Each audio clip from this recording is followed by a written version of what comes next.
Hi, and welcome to Changing World Conversations, presented by the University of Edinburgh, largely in honour of the COP26 shenanigans that will be going on in Glasgow later on. Now, we've got three fantastic speakers this evening. We're going to have a really lively conversation about the challenges that we're going to be facing in the next few years. The predictions are dire, the news is always worrying, and the stories out there are enough to make you reach for a tissue. But we have three, as I say, fantastic experts here this evening to talk us through some of this. Now, we've got Dr. Richard Milne over here, Senior Lecturer in Plant Evolution Biology.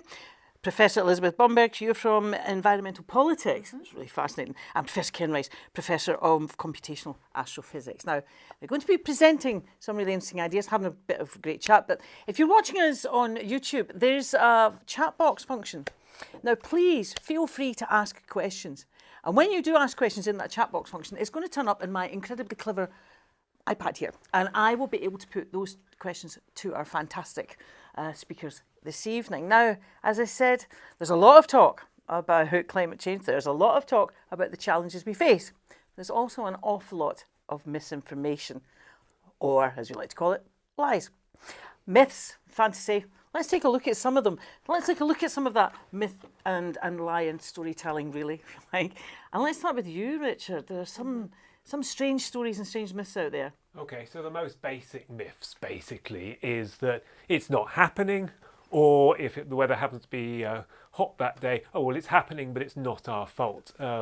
This comes into all manner of different species of myth. So it's all the sun. It was warmer in the medieval warm period. In the 70s they said there was going to be an ice age. There's probably about 50 variants of this, but they all boil down to either it's not happening or it's happening but we're not causing it. Each of those you can refute it using basic logic, but you can also refute it by simply going through the basic science. And we've got a video which will show you that. And so if we cue the video. The science of climate change is often presented as being complex, and some parts of it are, but in fact the basic theory that humans are warming the planet is quite straightforward. It begins with the spectrum of light, and it just so happens that carbon dioxide absorbs energy from light in the infrared part of the spectrum, but not the ultraviolet or visible. Now, energy comes in from the sun at these higher wavelengths, ultraviolet and visible. They strike the surface of the Earth, it warms up, and it radiates out infrared light back towards space. And some of that is absorbed by carbon dioxide. If the more carbon dioxide you have, the more of it is absorbed, and that energy that's absorbed then remains in the atmosphere. If there were no carbon dioxide, the planet would be too cold for human life, but if there's too much of it, it will be too hot for human life. But that is the key property of carbon dioxide. Now that is actually the most complex of four simple proven facts that underlie the science of man-made climate change. The second such fact is that humans emit carbon dioxide in colossal quantities, hundreds of times more than volcanoes do every year. Based on those two facts alone, global warming was actually predicted during the reign of Queen Victoria. It is not by any means a new idea. Our third proven fact is that carbon dioxide levels have been steadily increasing in the atmosphere ever since 1960, when reliable records began, and probably from the Industrial Revolution onwards. Our fourth proven fact is that global temperatures have been rising fairly steadily over the same period and at an accelerating rate. Now, those four facts alone don't prove the theory. You need to have two causal relationships as well. The first one is that the increase in carbon dioxide in the air is due to human emissions. Well, it can't be due to anything else. Nothing else is pumping out carbon dioxide at the rate we are. Emissions from the natural world through things like respiration are balanced by uptake from photosynthesis. It has to be us. The final causal relationship is Is it the carbon dioxide that is actually warming the temperature? Well, scientists have looked extensively at other possible causes and rejected all of them, whereas we do have direct evidence that carbon dioxide is the cause. For example, satellites have actually shown that the amount of energy escaping the Earth's atmosphere is in the wavelengths that carbon dioxide and methane absorb has reduced over the past 30 years or so. So we have clear evidence that carbon dioxide is the cause, nothing else is the cause, and this proves a clear, testable theory. That's the current scientific consensus. And any counter-claim should explain why this is wrong and present an equally testable hypothesis. And none of them have come anywhere close. Okay, so just to wrap up on that, if somebody says, oh, it's all the sun, they're dodging around the science. They're just trying to point you at something and to get you to believe something. But actually, if you just hold to that science, then that is the theory, and it is very, very, very robust. Okay, so I think it's on to myth 2 now. Yeah. Can I just, before we go on to that, Richard, just to remind everybody, we're already getting questions coming in on that. So keep the questions coming in. I think what we'll do is we'll go through the myths and we'll get them all, catch them all at the end. But do, by all means, we're getting them coming in already. So don't forget it's that chat box function on the YouTube, which young people can do. They're very clever, Elizabeth. they tell me. So they tell me. So we've had myth 1. Yes. So myth 2. Are you ready for myth 2? Yes, and for this, I have an image from myth 2 and myth 2. Myth 2 is not about denying the science or denying the crisis. Myth 2 is about displacing the responsibility for the crisis, and in particular, placing that responsibility, or I would say displacing that responsibility on individuals and individual behavior.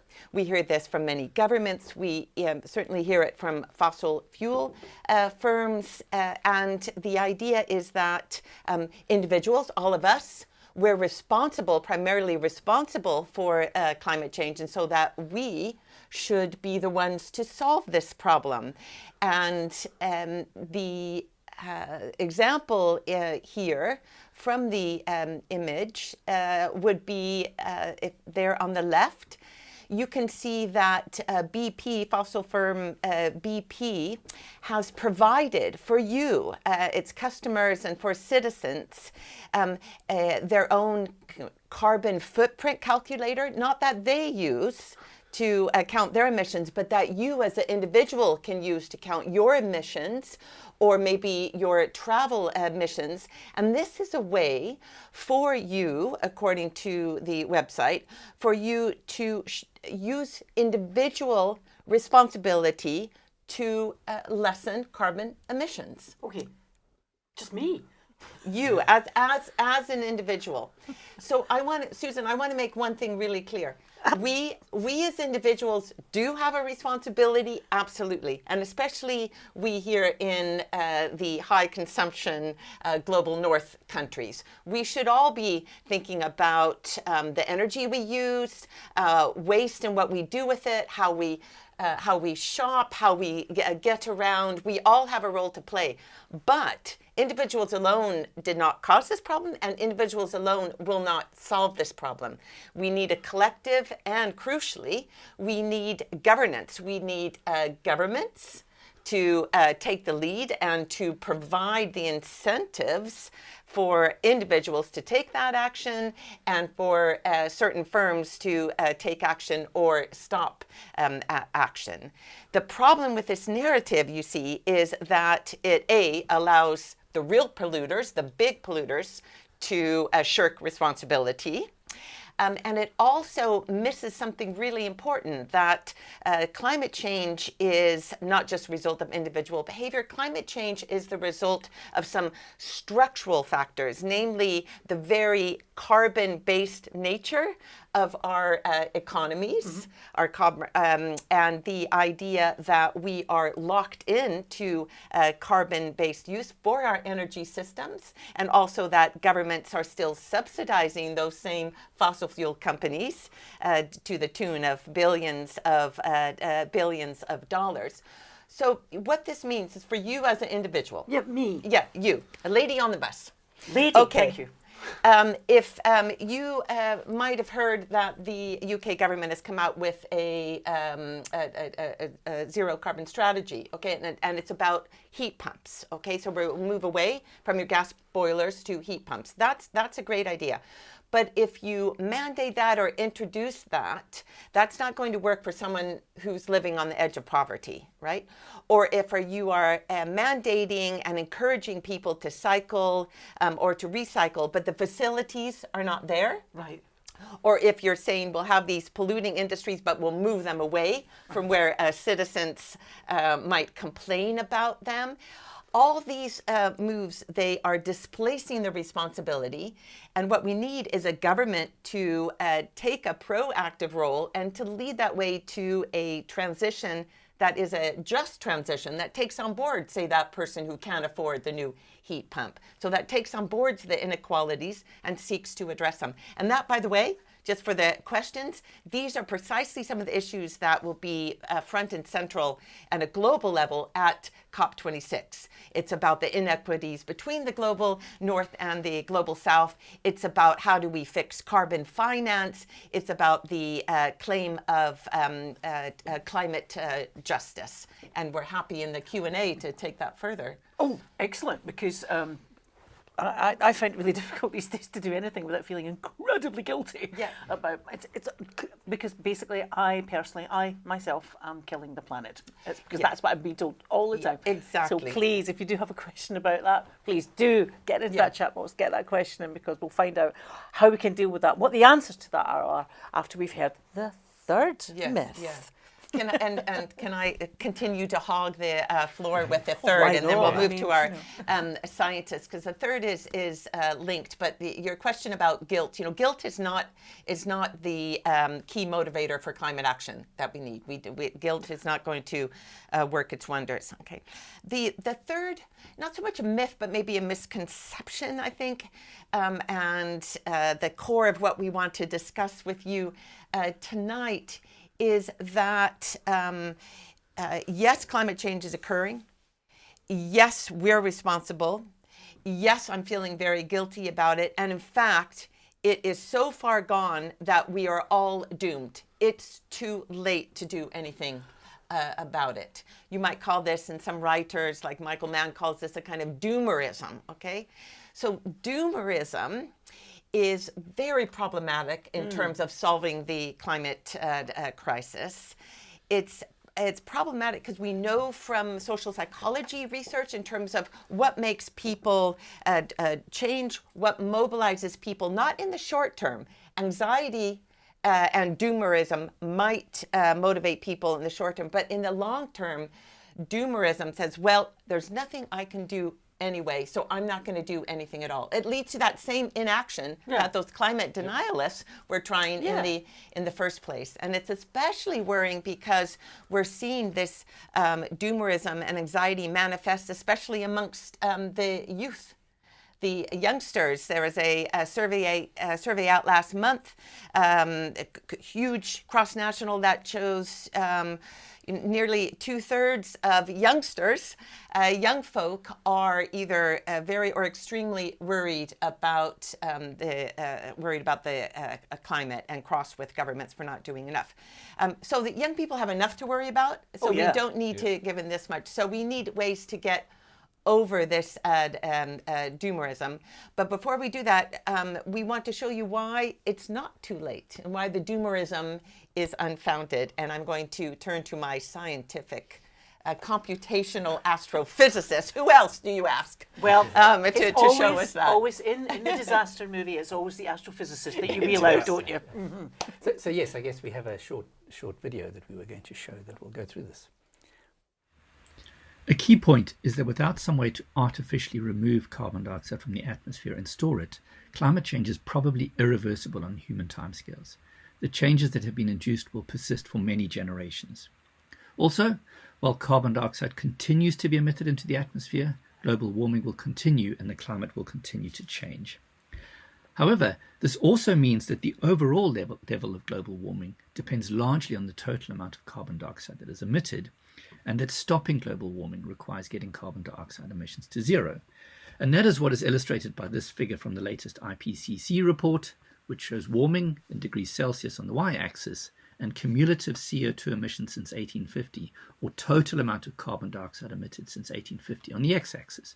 To date, total carbon dioxide emissions are just below 2,500 billion tons of carbon dioxide, and warming is just over 1 degree C.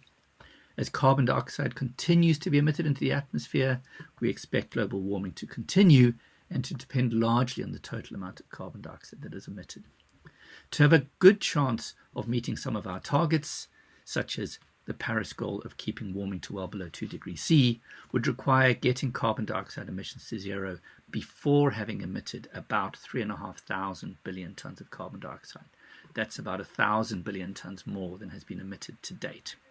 And it's this that underpins the concept of net zero. Stopping global warming requires getting carbon dioxide emissions to zero, and it underpins the concept of a carbon budget. There is a limit to how much more carbon dioxide can be emitted in order to have a decent chance of meeting some of these targets, such as keeping warming to well below 2 degrees C. However, it is extremely challenging. Today, carbon dioxide emissions are just over 40 billion tons of carbon dioxide a year. To have a good chance of staying below 2 degrees C would require emission reductions of about 5% a year, and that carbon dioxide emissions get close to zero sometime in the second half of the century. A delay of about a decade would mean emission reductions would need to be closer to 10% a year, and emissions would need to halve in about a decade. On the other hand, if emission reductions had started about 20 years ago, they could have been much more gradual for the same target. So even though it's extremely challenging, it's clear that it's better to start early than to delay, because any delay will make emission reductions much more challenging, or will commit future generations to more global warming, some of which could have been avoided. However, something you sometimes hear is, what about feedbacks or tipping points, or a runaway that means it's now too late and there's nothing we can do? Well, a true runaway isn't actually possible in our current climate state. Most feedbacks, not all, but most feedbacks are actually included in these estimates.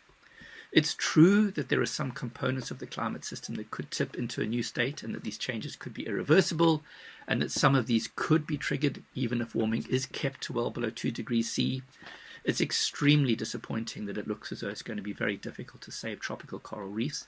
However, most of these tipping points only really become likely if warming goes beyond 2 degrees C, and some of the more severe ones, such as permafrost or dieback of the Amazon rainforest or the boreal forest, only really become that would add more carbon dioxide to the atmosphere and exacerbate global warming, only really become likely if warming goes up to 3 degrees or 4 degrees or even more.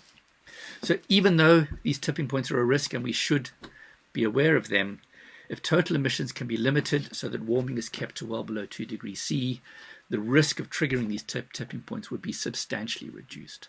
So no, it really isn't too late. Okay, are we feeling better? We're not doomed. Yeah. I was going to say that it is... I feel doomed. It's a lot of information there, and I don't want to sort of downplay the risk of some of these things, but it really isn't too late. We can take action. Okay. And you've got a really reassuring voice there with an incredibly reassuring accent, but quite frankly, I'm sitting here thinking, let's just forget it, crack out the gin, let's go down in a blaze of fury. So a couple of things, I mean, from all of you, but I am just a wee woman on the bus, right? You said that, records since 1850. How do people like us know that those records are accurate? Oh, so a lot of that is coming from a lot of work on, as I think Richard said, the atmospheric measurements, and I think starting in Hawaii, were done with instruments for the CO2 rise, but they can go back in ice cores and various other proxies to try and get bubbles of air and ice cores. And so it's pretty clear that the atmospheric CO2 rise, the instrumental temperature record of actually using thermometers goes back to the late 1800s. So we have actual measurements of temperatures, and there's now at least 5 teams that have gone through this data, maybe even more. So it's been tested and tested and tested. So we're pretty clear that the warming's happening. I guess the projections are trickier because that's the future, right? But I think there's now a lot of evidence that when we get our addition of CO2 to the atmosphere to zero, when we stop adding CO2 to the atmosphere, we expect global warming to stop, roughly. Maybe not exactly, but close, right? Yeah. But of course, the risk of all these other things happening is higher the more we warm. And so the more we can do to limit how much we emit or to limit total emissions, the less the risk is of triggering these other factors that could make things slightly worse. You see, just before we go into the more reassurance, Yeah. there are stories and tales flying around about global warming. I mean, including, quite frankly, that it's not happening. There are still people out there who say it is not happening. Most of those people also say coronavirus isn't happening. Yes, they probably are. Yeah, you're absolutely right. But this is what I mean. So the data. This is what people ask about.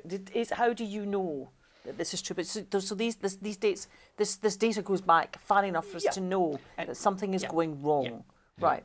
Indeed. And some of the other myths, Richard, that people come up and tell you is the fact we haven't done it. It's not us. It's not people. It's the planet has done it. Well, I should point out that the climate has changed in the past. That's a well-known thing. No scientist will deny that. And there are different things that can drive climate change over different periods. In actual fact, believe it or not, over millions of years, plate tectonics has been the thing that has driven our climate the most. But to change the climate so much in the space of a century, which is actually a blink of an eye in geological terms, there's no other force that could really do it other than a volcanic eruption covering an entire continent or a meteor the size of Texas hitting us, neither of which I think we'd have noticed if those things had happened. And also, I should point out, remember, climate change was predicted during the reign of Queen Victoria. If we had literally no temperature data, we would still predict, based just on the physics of carbon dioxide and the amount of it that we've emitted, you would still predict global warming pretty much along the lines of what we have. Even if we had no temperature records at all, we would still expect it to be happening. There is another little story, a little side tale that's going on around about the whole climate change argument, and it's this, which is, well, this has happened before. You know, people survived ice ages. Well, you know, especially if you went on a summer holiday to Girvan in Scotland. People have survived terrible climate reversals in the past. And well, Elizabeth, you know, you hear people saying, in fact, society's learned to cope with them. So why should we bother? Well, I think the biggest episode of climate change, global warming in our planet's history was at the end of the Permian period. Obviously, there weren't people there. There was a lot of life there, and 96% of species on land went extinct.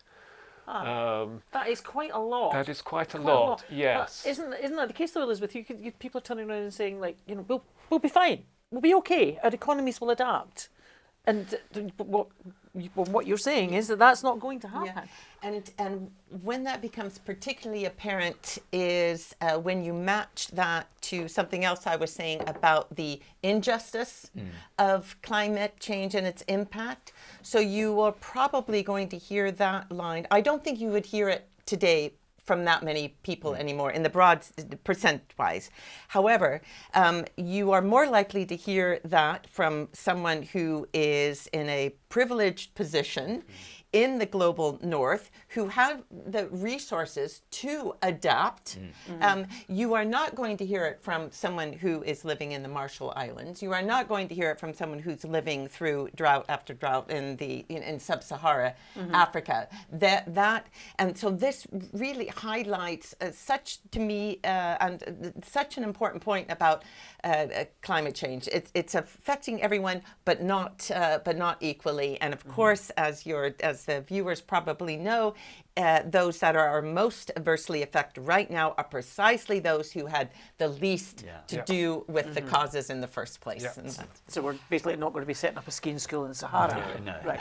Actually, there's a question coming in just before we lighten the conversation. This is from Ian, and he says, current government policy seems to be based on what business wants, not what science and engineering says. Now, you've all told me what science and engineering is saying, but not business. So what key elevator talk, what would your pitch be, main message to the UK government? If you got Boris Johnson alone in a lift, what would you say to him? Well, firstly, I would say you should have solar panels on every suitable roof in the country. We could have done now, but as soon as the Lib Dems went out of government, they just dropped all the subsidies for it. you'll see a video about solar power in a little bit and its solar potential. Power, you would jump Boris yeah. for solar power. But Yeah. you could probably generate through his hair, if you think about it, if you put it in his hair. Well, wind power more. Wind power. But yeah. What would you say? I guess I would say the UK, I think as Elizabeth was saying, we've benefited greatly from, the Industrial Revolution onwards, and we have a responsibility to do something to avoid, adversely affecting people in other parts of the world who aren't as capable of making themselves as resilient as we are. Yep. I think, so I think I'd be that kind of message is what I'd be trying to get across. I would echo that, whether I was in that lift or not. Something, if I were really pressed for time, I would say stop subsidizing fossil fuel firms. And I would also more ambitiously say, let's rethink the economy. I would also say this to the business folk. Let's rethink about how we value and measure our economy, which right now is using GDP rather than something like well-being. That's a much more ambitious goal, but if that lift ride is long, that would be my pitch. It's a very tall building. It's a very tall building. Because we've got a lot of time. In fact, Kimberly wants to know the panel's view on individuals receiving carbon credits. This is outside my area of expertise, I think, probably. But yeah, I guess a lot of these things always have problems because you can trade credits and things like that, and that can create all sorts of strange problems and strange markets. I think there's a few people who probably have a very high share of the carbon. I mean, there's people who commute by plane every week, and anything that discourages that is a good idea. But it's still, compared to the stuff Elizabeth talked about that's endemic in society, it's a small part, it's small beer. And in fact, there's a question from Noor, a question that's coming from, which is directly to you, Elizabeth.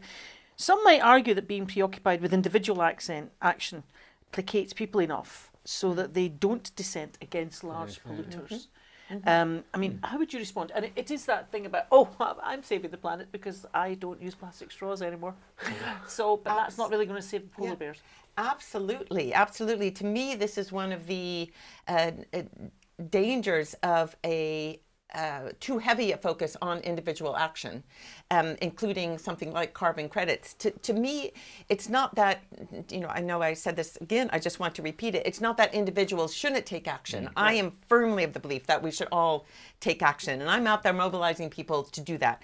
The problem is, as Noor was also suggesting, it's about where is that, it's a displacement and a distraction.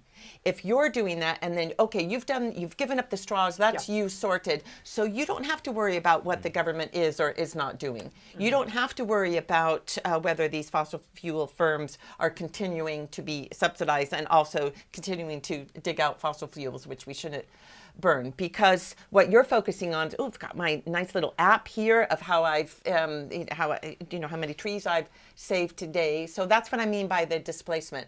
But I don't want to go the other way. Some of my colleagues in politics would. I don't want to go the other way and say, well, we shouldn't have individuals shouldn't take any of the responsibility, or no market tool should be used. That's not my own view, but certainly they shouldn't be a cover for concerted, much more transformational action at the level of governance and economy. You see, I tend to think that whenever, if you're in trouble and an astrophysicist gets called in, then, it's pretty much time to load the lifeboats, to be honest with you, Elizabeth. And so we're all doing our own little bit, but we're all very worried. And the climate is changing. I mean, this evening in Edinburgh, this is October. Yes. And I saw people removing jackets in the street. It is so warm. Something is definitely happening, and yet remarkably, people are denying it all the time. And so basically, is there any point? Is the planet doomed? Is it all over? I mean, should we just say good night, Vienna, put the lights out and just party on to the end of time? Or is there reason to be cheerful? I'm not sure about cheerful. But I'm being cheerful. There's certainly much better. There can be really bad outcomes, and there can be much better ones. And we have, I guess, agency would be the word some people might use to influence that in some way. And there is, it's extremely. I think we underestimate how much we're emitting, and the impact it will have. But we also underestimate how bad it could be if we don't start. And I guess I'm using the word we, which I never quite like using the word we, if humans don't start taking serious action to limit how much is emitted into the atmosphere. Because, you know, I guess in that little video, I was trying to be positive and, you know, limit warming, we can still stay below 2 degrees C, or we can limit warming to below, and that could reduce the risk of these tipping points, but we might not. But it's still going to be an awful lot better to be at 2.5 than 3. Yes. And it's going to be a lot better. Degree matters. Every degree matters. Every fraction of a degree matters. Absolutely. And that's why why the doomerism, oh, well, why bother to do anything? That's why that is so damaging. But I was just going to say, because a lot of people think of 2 degrees as some kind of threshold. It's not really. It's a target, and I think it's a good target because it's still possible to do that. But if we aren't going to meet it, it's not giving up, because as you say, it's 2.1 is still better than 2.2, which is better than 2.3, etc. So everything does matter. And I think that one figure in that video did have every ton of CO2 matters, and it does. It does. So it yes, translates into lives. It does. Lives saved, lives not ruined. It's just that the one word that I heard in the was irreparable, and I thought, what does that mean? And so, okay, is there reason to be cheerful? And is there reason? What can we do? What can we do? Start with Should we do the solar We've got video? technology, we have economics, we have politics, we have societal change.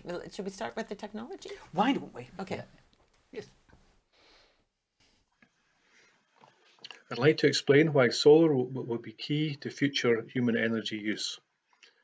First of all, solar has a vastly greater total potential capacity than all other renewables combined, and is the only renewable source able to provide enough for the future energy demands of humankind. In recent years, solar photovoltaics have plummeted in cost down to a level which is now lower than fossil fuels in many parts of the world and comparable with wind. And this has been coupled with an exponential rise in installation of solar photovoltaics, which may still only lead to a small contribution at present to total energy demand, but it doubles every 2.5 years. If that continues after another 20 years, it will be more than 100% of human demand. We should also remember the possibility for an enormous contribution to heating that can be made by solar thermal. Solar works in cities. Even in Edinburgh at 56 degrees north, a solar installation on a family home can provide the electricity required in that home. And this means that solar can also make a huge contribution to tackling fuel poverty. We also should remember the 1 billion people who have no access at all to electricity, and solar's ability to provide off-grid power can really help that situation. Everything I've said so far relates to existing technologies, but emerging technologies offer the possibility of ultra-low cost photovoltaics and also ubiquitous PV built into buildings, transport, electrical goods, etc. A challenge for solar has always been the seasonal and daily variations in output, and advances in storage that have been taking place recently offer the possibility in the future to alleviate this. Here's the summary. Thank you very much for your attention.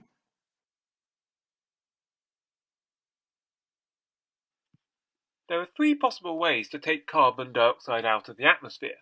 First, the mechanical methods, carbon capture and storage. Now, we have the technology, we know that it works, but at the moment it's extremely expensive, and we would have to scale it up enormously to even make a dent in our carbon emissions.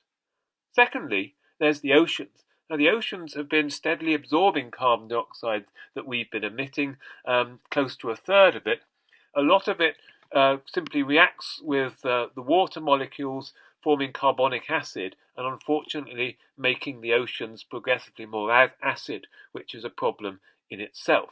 However, there's also algae. They breathe in carbon dioxide much like plants do, and there are theories that you could seed the oceans with fertilizer or iron, creating algal blooms and sucking up more carbon dioxide out of the atmosphere that way.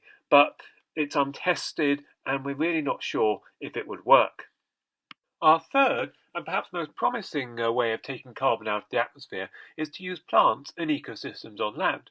Most obviously, if you plant trees, they will suck up carbon as they grow, although the long-term impact of this will depend largely on what happens when the trees die, whether they are burnt or not.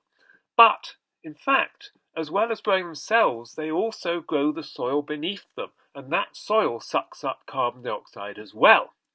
Now, this is also true of organic and permaculture farming. If you farm in the right way, you will build up the soil and suck up carbon dioxide. Unfortunately, conventional monoculture farming does the exact opposite.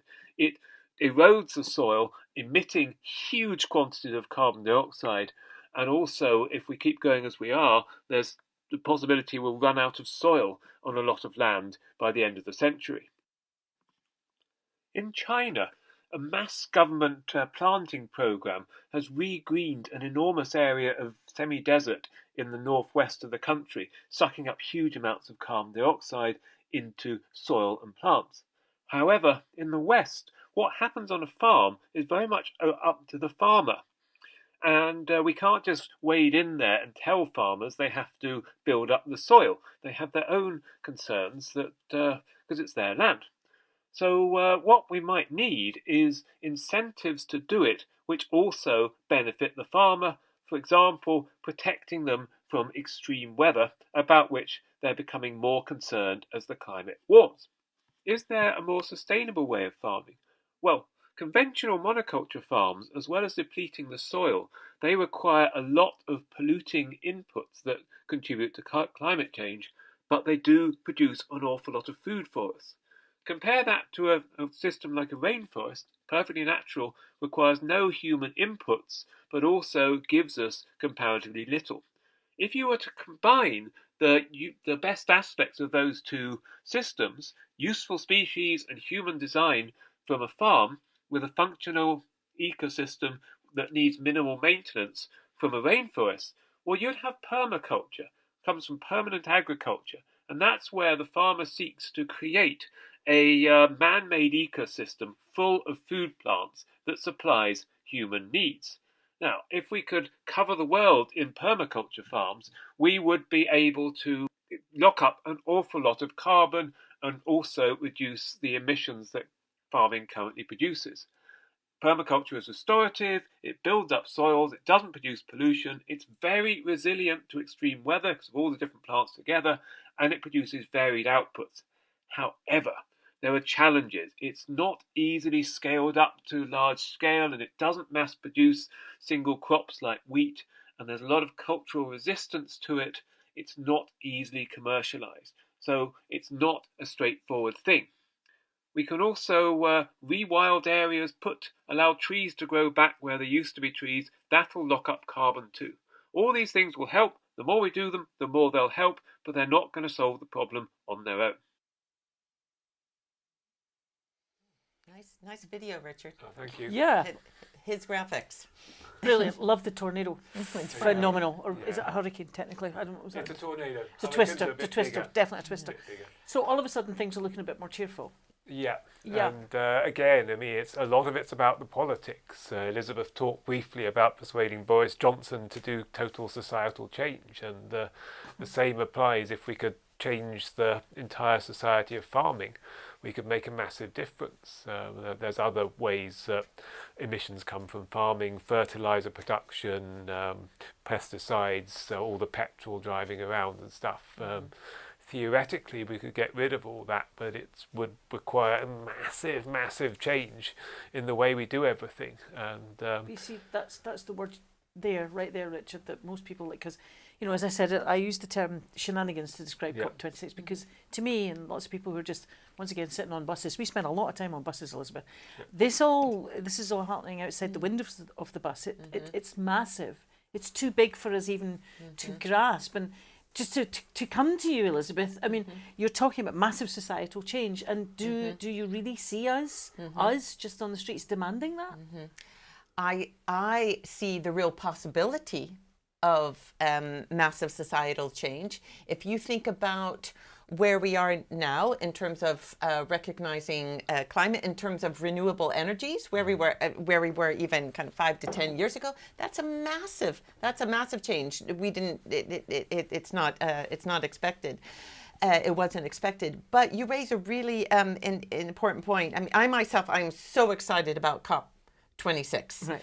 and the shenanigans, the kind of the drama of the theater that surrounds that. I think it plays a very important role in our global politics.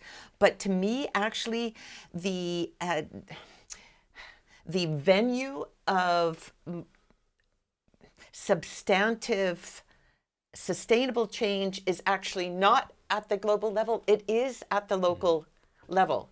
So when you talked about scale and scalability, that's the key issue.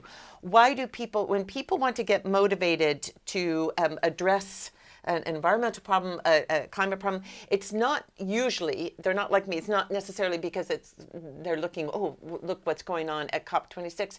It's because it's affecting someone or something that they value close to home.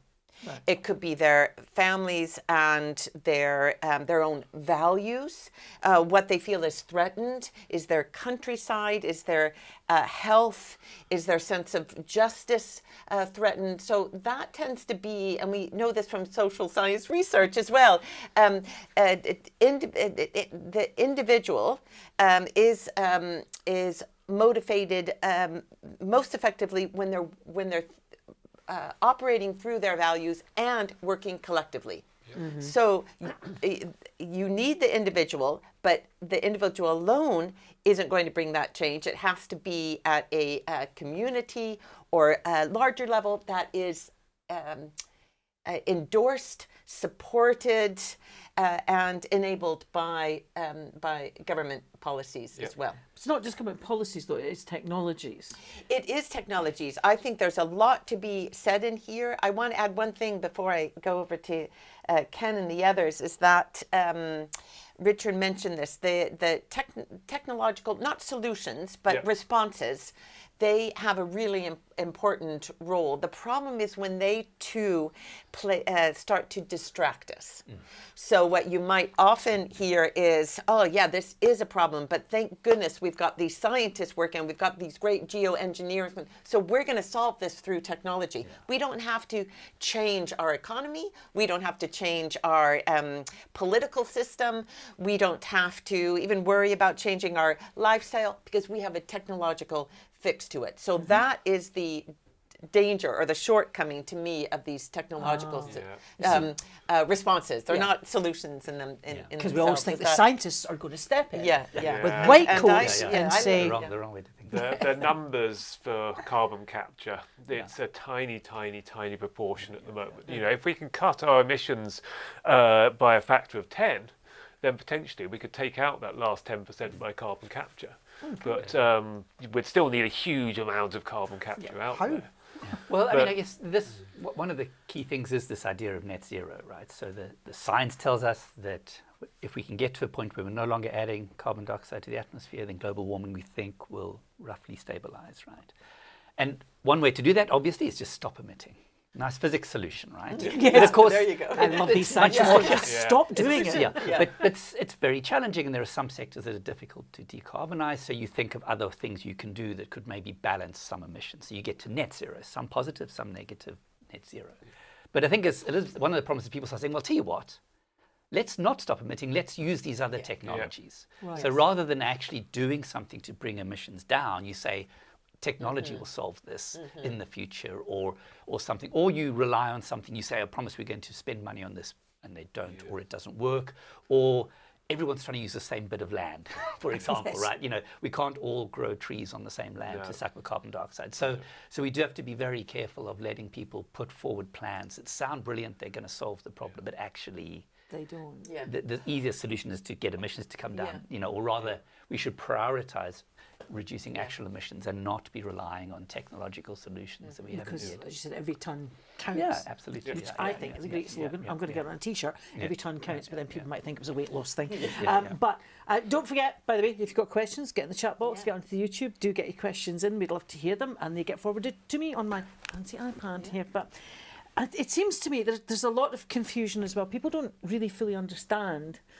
You're talking about net carbon and you're talking about new technologies, and I think people have reached the point where it's becoming white noise. So how do you capture people's attention, not by sitting in the middle of the road, but how do you capture people's attentions and engage them? So Richard, I mean, how do you engage people? For example, if people are talking to you about myths and things, how do you gently put them right, and then how do you improve that? Well, in my case, it's by using weird analogies and stuff.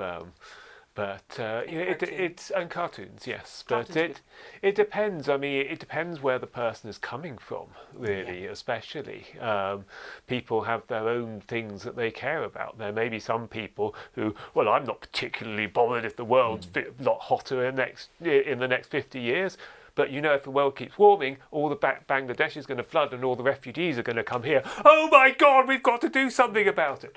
So, people have different things that they care about. And climate change is ultimately going to affect everything that we care about. So it will depend on who they are. It's only if somebody is outright denying the science that you want to debunk the myths. And to be honest, if there's some people who believe this stuff believe it's not true with a religious passion, and there's no point talking to them. But there's other people that have been taken in by that, and you can sort of gently put them right. So yeah, it all depends. You kind of need to know where the person is coming from. But the other thing is with stuff like permaculture, I mean, you might just have a small patch of land that you can get and you can turn it into a permaculture garden. And now the contribution to the global carbon budget is very small, but the contribution to your own well-being can be quite good. The feeling that you're doing something in your little patch, that is, you should not be underestimated. You're not going to save the world, but you're doing your little piece in your little bit of land. And of course, now we've got Brexit, it also means that you'll have food to eat in the winter when other people might not. Yeah, just speaking of which, so I'm going to come to you, Ken, but this question is coming from Ian, because you're talking about capturing carbon, and I think you've just mentioned peat bogs and food, and Ian has actually said, sent a question going, what about recreating and growing peat bogs? So you can do some of this, but I think, let me see if I can get this right around. We're burning fossil fuels as roughly 75% or so of the emissions has come from fossil fuels, and they've taken a long time to develop, right? And we burnt them very quickly. So there is a limit to how much you can recover by just redoing peat bogs and things like that, because a lot of that carbon's come from stuff that's been buried and fossils and it's over thousands of years and emitted over a century. So all these things are good things, but they're not going to be a substitute to actually reducing emissions, and they're not going to reverse a huge amount of what we've already done. They might reverse some of it, which would be great. So set up your own little peat bog. It's a good thing to do, no question that these are good things, but there's no substitute. Sink a mammoth in it. Next thing you know, you've got emissions. yourself some petrol in a couple of thousand years' time. And the nice thing, Susan, is that you don't have to choose between these necessarily. Yes. I mean, this is climate change is such a huge issue that this whole collection of different responses and different solutions and different ideas, they all have a place, and people can be. This is coming from Samadin and saying, and this is exactly what you're saying, just leading on from that, Elizabeth. The vast majority of issues could be solved if only the government or industry would start leading the way instead of waiting for people to change their lifestyle drastically. Do you agree? Do you think that really industry and business should be leading instead of... Absolutely. Definitely. Yeah, absolutely. Instead of constant, I mean, there's a certain lecturing aspect that people have got. Yeah. So we got a definite vote on that. But to say yes. individuals themselves, especially in the global north, should not be off the hook either. See, this is the other extreme that this is government's this is a big, it's a collective action problem. This is government's problem. So I don't need to, I don't need to worry about what I do. If large numbers of people are making it clear we want this, we're behaving in a certain way that shows we want this, then governments will be pushed to do it. Well, that's interesting because Joshua, who earlier on said he liked and enjoyed Noor's question, Joshua has his own question too. Would you say the recent increase in doomerism that you were talking about earlier on serves the interests of those who hold power under the current economic structure by preserving the status quo and its profits for as long as possible? Yes. Right, well, I think we've got a complete answer on that one, which is, so in other words, the people are just going, what's the point? Yeah. Although, I would like to add, though, that, yes, there's a self-serving element to this, but there's also that kind of, it's too late, the doomerism narrative is not only cultivated by those, power elites, it's also, it is the bread and butter of the media. Not because it necessarily serves their economic interests, but the media is attracted to what kind of stories? We want drama, we want images, we want conflict, we want consequence, right? And also some environmental groups themselves would be likely to really stress. I think there's a stress, doomerism or something short of it, because there is, this isn't precise, but there is worry and alarm. Yeah. And then there's doomerism. And I'm putting this over here. I think alarm is merited. Absolutely. And I think we can use alarm to bring about the kind of change that is needed. Where I see doomerism is well beyond alarm. Such a severe alarm that no action can ever fix it. So we're not even going to bother. So that's kind of rabbit in the headlight thing. Yes, yes. And then frozen. And So many writers, some environmental groups, some scientists, in painting a picture of alarm, because even if it's not too late, it is late. Right? It's not too late, but it's late. So this picture of alarm can tip over, can sway into something that is not helpful, which is the doomerism. So yes, to answer that question, it does serve the interest of some by helping to maintain the status quo, because it tends to lead to inaction, but it's not cultivated only by those in power, if that makes sense.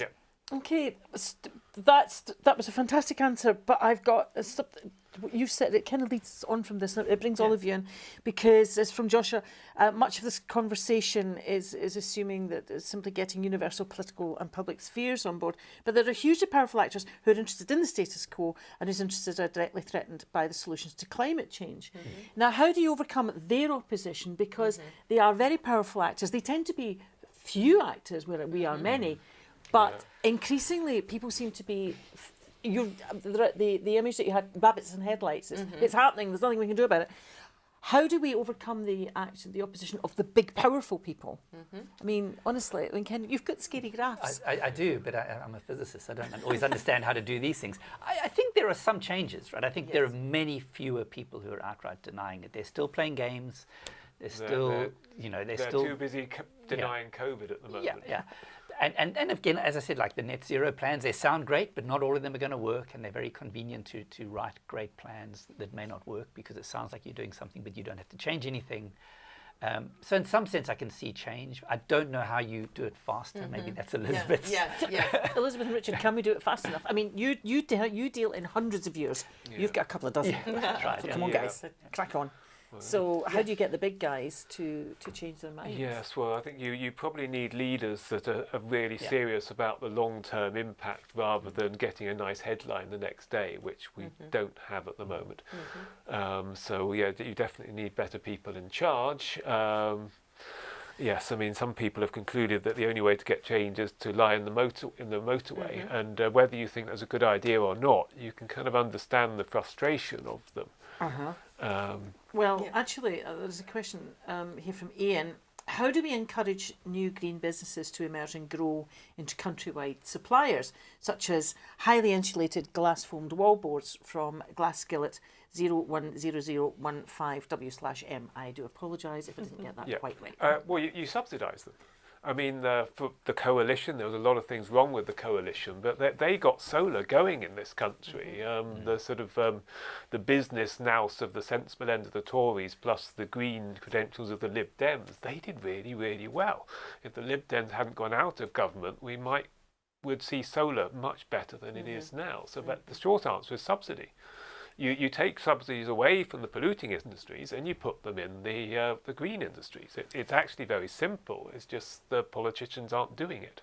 And it's probably because of these big, powerful actors that are having too much access to government. So, Elizabeth, you did touch on that very slightly about fossil fuels. Yes, indeed. But I am actually optimistic even about this transformational change. Not only that, I'm a Californian. I think that's where this comes from. But that question almost touches on it. So that question in a way answers the previous question of, how do we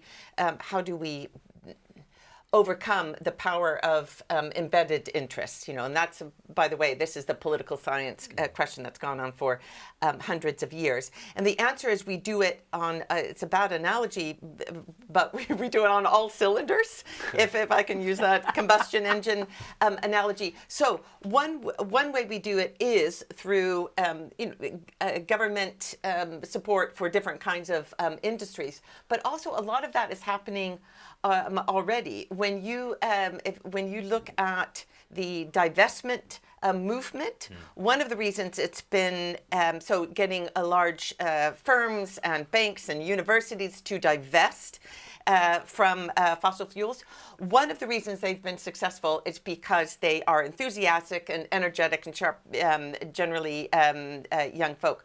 The other reason is that there is a fiduciary, there is companies have a duty to their shareholders to bring about economic gain rather than demise. And fossil fuels are threatening that. Fossil fuels are no longer seen as a long-term positive investment. So we're seeing that change. And I guess what I'm trying to say is that we need the movement and the mobilization and the action to seize on economic trends that are already happening. And it's that kind of pincer maneuver you have, and that's how you bring about the change. You will not get a utopia. There will always be people who have entrenched power, but we can not to get too boostery, but we can chip away. So this is an appeal to unleash the inner capitalist, and really, this is a Noor. Thank you for making this excellent point. We've just got a point in from Noor. I would be wary of otherising climate refugees for the sake of converting climate deniers. Is a common line of argument, but it's quite damaging in the long run. So thank you for that, Noor. We've just got time for one final question, for which I will have to ask you for a really quick answer. And it's coming from Will. Climate envoy John Kerry has called the upcoming summit in Glasgow the world's last best hope. It's the first time that Glasgow's ever been described as that, by the way, as the world's last best hope. But he also warned that climate targets would likely fall short at COP26, if that's true. What's next, Ken? Well, the last chance is a tricky narrative because it's never going to be too late, right? But it is true that if we think that, for example, crossing 2 degrees C will increase the risk of even worse things happening, tipping points or whatever, then we are running to the point where it's going to be increasingly difficult to do that, right? So it's never going to be too late. But, we are at a stage now where it is sort of much later than we'd like it to have been. And so we've got to be careful, I think, of a narrative that says it's too late. But it is true that we have left it much later than we'd have liked, I think. Richard, really quickly, can you say what's next? It gets, if we don't get results here, it gets harder for the next time, and then it gets harder and harder. Whereas if we do get results if we get results of this one, the next one is still going to have to improve on them, because it's highly unlikely we'll get the results we need. but we may get somewhere, and the next one's going to have to get us further and further. You saw Ken's diagram with that sort of plunging thing, so we're going to have, it's a matter of incremental movement in the right direction. But Elizabeth, with your crazed Californian enthusiasm and optimism, what's next? Yeah, and I think John Kerry, as well as Boris Johnson and other leaders, they are playing the expectations game. So they're trying to dampen expectations in the run-up to the summit in a couple of weeks, so that when we don't meet our targets and national targets are not ramped up sufficiently, which is certainly a possibility, then those leaders themselves won't receive the blame. But the answer to this is to ramp up the pressure. Keep up You the know, pressure. this is keep up the pressure. There are all kinds of ways to do that through. If you're watching this from Scotland, you're in a very good place to do that. But the fight against climate change doesn't end at the conference as well. It's not our last. It's not our last hope, but we do hope it gets us somewhere. Okay, so Glasgow might be the world's last best hope. Oh my lord! But let's not hope that. Let's hope that it's not. Let's hope that we can fight Glasgow on. won't be our last best hope. It won't. It's Glasgow will be a great hope, but it won't be our last one. It won't be the last one. So that's the word that we can take from this. It's not too late, but what we have to do is stop using the straws, start using the bus, cycle your bicycle, and keep the pressure on the people who really are in charge and in power. And let's look forward to fighting back and fighting for our world. Thank you so much for joining us here. It's been absolutely fantastic with our fantastic panellists this evening. I wish it was an audience who'd give you a round of applause, so I shall do it. Thank you. You've made us feel ever so optimistic. It's not just because you're Californian. Don't forget, now you can join us tomorrow because we've got another 4 fantastic events coming up. And tomorrow it's the future of food. At 8 o'clock. Very relevant to what we were talking about today. Yeah, absolutely, isn't it? So, yeah, especially if you plant it in a peat bog, which I'm not sure you could. But never mind. So don't forget to tune in tomorrow at 8 for the future of food. Thank you, and thank you for all your fabulous questions. Thank you again. Thanks, everyone.